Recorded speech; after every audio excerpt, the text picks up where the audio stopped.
ये वीडियो केवल EMRS exam के लिए नहीं है। जिस भी एग्ज़ाम में आपकी इंग्लिश पूछी जाती है, सारे एग्ज़ाम के लिए ये बेस्ट वीडियो रहेगी।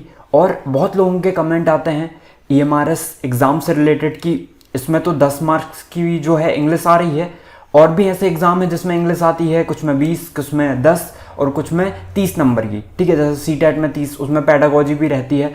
तो अभी की कंडीशन में मैं बता दूं, वोकैब के लिए आपको क्या करना है। बहुत से कमेंट आते हैं कि हम वोकैब कितनी करें, क्योंकि वन वर्ड भी आना है, इडियम एंड फ्रेजेस भी आना है, कुछ भी आ सकता है आपका, फ्रेजल वर्ब आ सकती है, सिनोनिम एंटोनिम आ सकते हैं।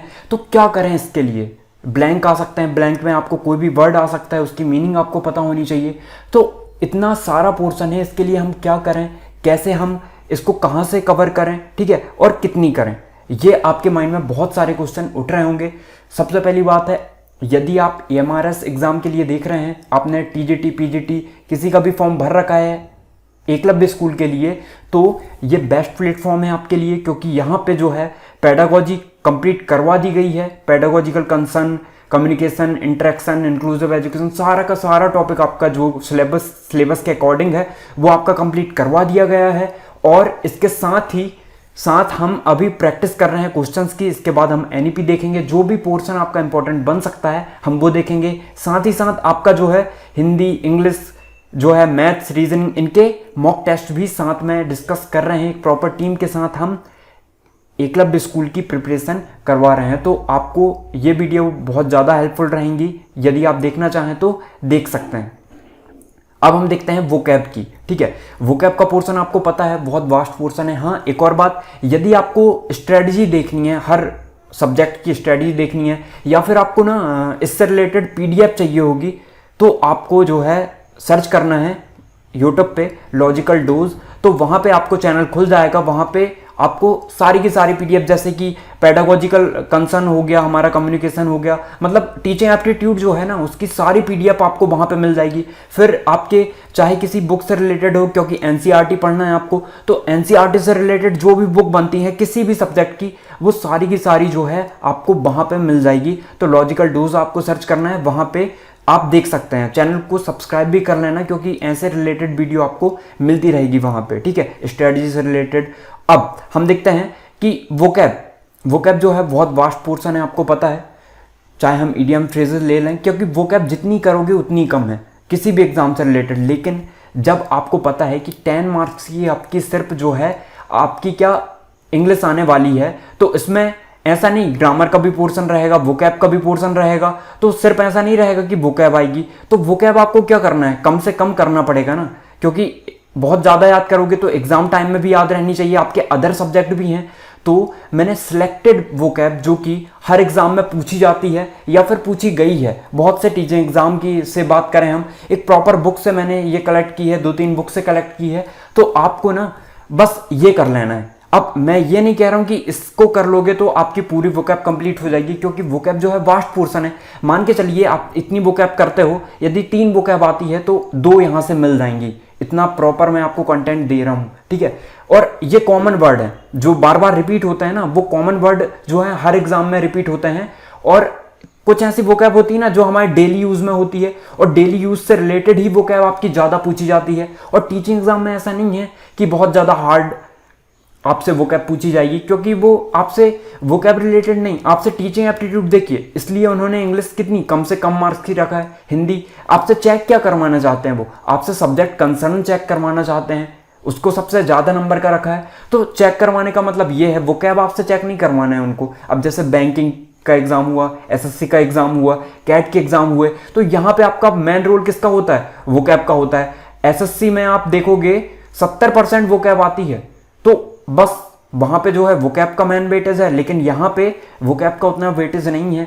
हार्ड से हार्ड आपकी 6 नंबर की वोकैब आ जाएगी, 4 नंबर की वोकैब आ जाएगी, 6 से 4 नंबर की आपकी वोकैब आ जाएगी, ठीक है। फिर फ्रेजल वर्ब हो जाती है, तो फ्रेजल वर्ब में जो है आप देख सकते हैं ज्यादातर क्वेश्चन फ्रेजल वर्ब से नहीं बनते हैं, लेकिन वो भी आ जाती है। कभी कभी प्रीपोजिशन से रिलेटेड क्वेश्चन आ जाते हैं कि प्रेफर के साथ टू लगता है, ठीक है, सीनियर के साथ टू लगता है, देन नहीं लगता।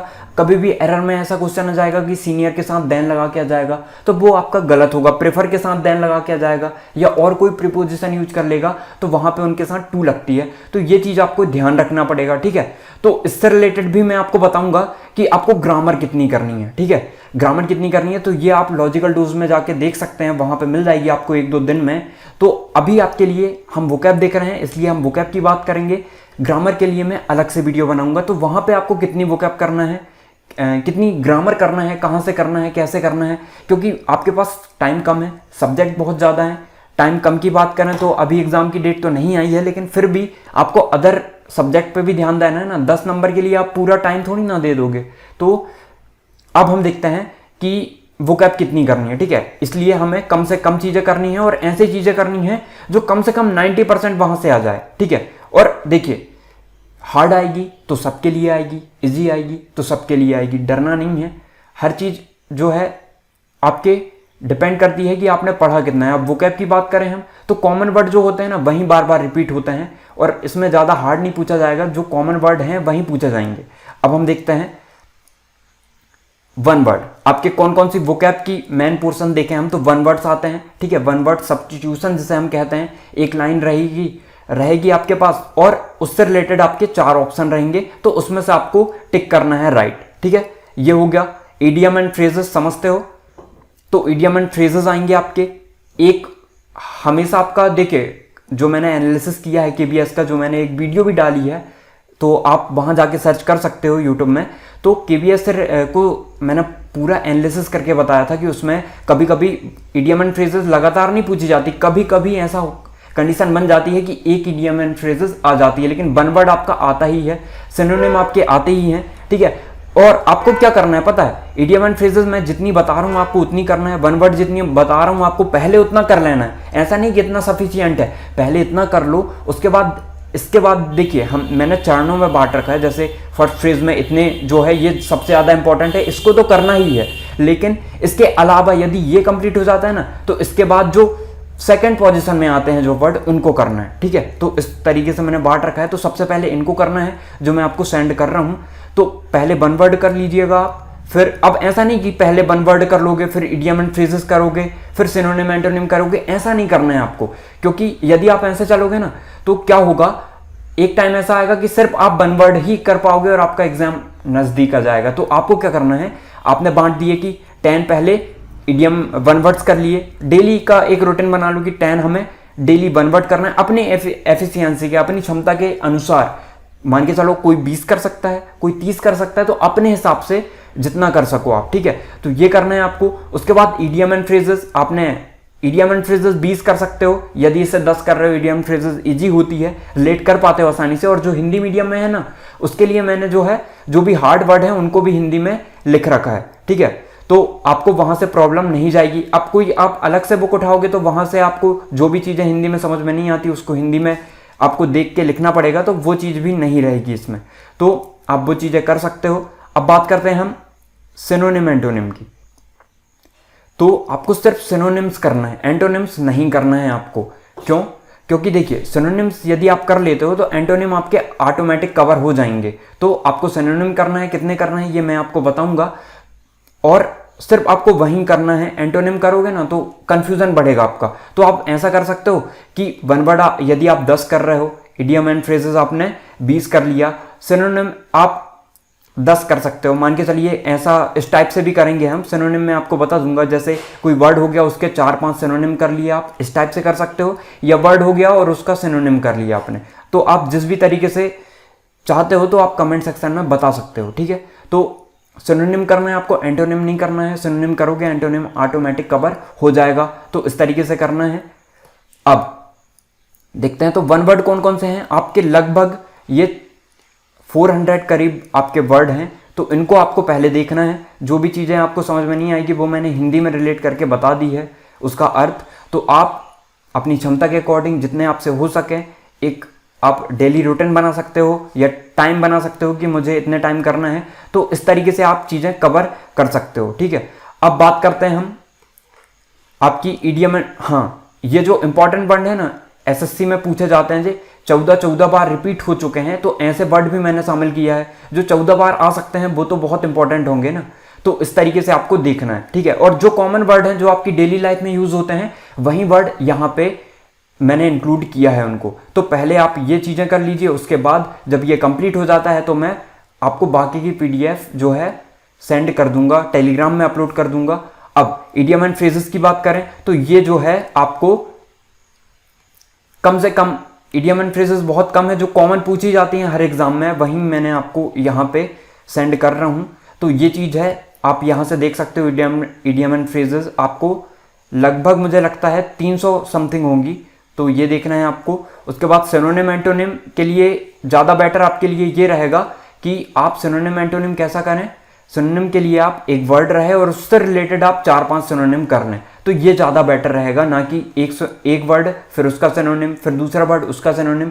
तो इससे क्या होगा, ज़्यादा फायदा नहीं होगा आपको। तो ये चीज़ें करनी है, ठीक है। और जो भी प्रॉब्लम हो आप कमेंट सेक्शन में बता सकते हो। तो इसकी पीडीएफ जो है आपको लॉजिकल डोज यूट्यूब चैनल में मिल जाएगी। लगभग हो सकता है वो आपको रात में 10 बजे तक मिले, लेकिन मिल जाएगी आपको, आज नहीं तो कल सुबह तक बिल्कुल मिल जाएगी। तो वहां से आप ड्राइव में जाके डाउनलोड कर सकते हो। और अभी की कंडीशन में बताऊं, मैंने एनईपी जो है, एनईपी हुआ, आपकी सभी एनसीईआरटी की बुक हुई, हिंदी और इंग्लिश दोनों में आपको मिल जाएगी। वहां पे आपको बस लॉजिकल डोज सर्च करना है यूट्यूब चैनल, और वहां से एक टीचिंग एप्टीट्यूड पीडीएफ करके, कंप्लीट पीडीएफ करके वो आप वीडियो देखें। वहां पे आपको पूरा कंप्लीट बताया गया है कि कहां से आपको डाउनलोड करना है। तो वहां से जाके आप कंप्लीट फ्री डाउनलोड कर सकते हो, उसका कोई भी चार्जेस नहीं लगेगा। और बहुत से लोगों की कमेंट आ रहे थे कि हमें जो है टीचिंग एप्टीट्यूड की कोई भी पीडीएफ नहीं मिल पा रही है, उसका कंटेंट नहीं मिल पा रहा है। तो बहुत मेहनत से अरेंज किया है 2-3 लोगों की टीम से, तो सारी की सारी पीडीएफ आपको वहाँ पे मिल जाएगी। जो चीज़ें आपको पीडीएफ में नहीं मिलेगी वो मैंने ऐसे टाइप करवा के वहाँ पे इंक्लूड कर दिया है, ठीक है। तो वो बेस्ट है, आप उससे तैयारी कर सकते हो। और आपको थ्योरी यदि पढ़ना है, आपको क्वेश्चंस प्रैक्टिस करने हैं, तो वीडियोस तो चल ही रही हैं। तो हर चीज़ की आपके जितने भी टॉपिक बनते हैं ना, मैथ्स, रीजनिंग, आपका जीके जीएस, सभी चीज़ों के बारे में हम डिस्कस कर रहे होंगे। अब जीके जीएस के बारे में भी आपको मैं बताऊंगा कि आपको क्या करना है, ठीक है। हिस्ट्री ज्योग्राफी पढ़ने में नहीं बैठना है आपको, जो चीज़ें इंपॉर्टेंट है ना, वो चीज़ों की पीडीएफ मैं आपको ऐसे ही अपलोड कर दूंगा। इसके लिए आपको लॉजिकल डोज यूट्यूब चैनल को सब्सक्राइब कर लेना है, ओके।